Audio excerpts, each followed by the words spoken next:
ওহো গাইস, কালকে একটু গেছিলাম ডিম চপ আর আলুর চপ বানাইতে। তো তারপর কি হলো বাকিটা তোমরা ভিডিওটা দেখলেই বুঝতে পারবা।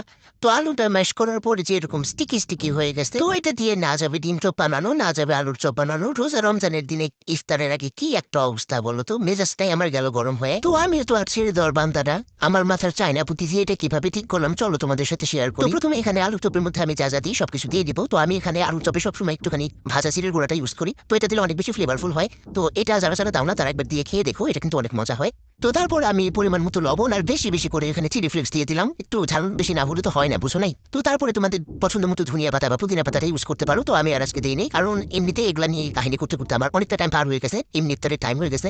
আর আলুর চপে আমি সবসময় পেঁয়াজের বেরেস্তাটা ইউজ করি, তাতে করে অনেক সুন্দর একটা স্মেল আসে। দেখছো তোমাদেরকে ফ্রি ফ্রি কত জ্ঞান দিয়ে দিতেছি আমি। তো তারপরে যে ওই আলুটা আমি ম্যাশ করে রেখেছিলাম একদম স্টিকি স্টিকি হয়ে গেছিল, সেটা আমি এর মধ্যে দিয়ে ভেজে নিব।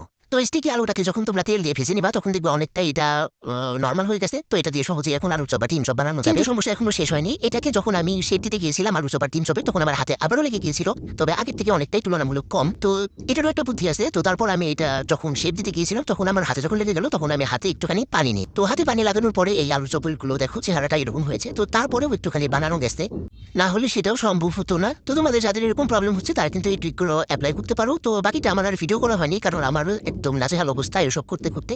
তো বাই বাই।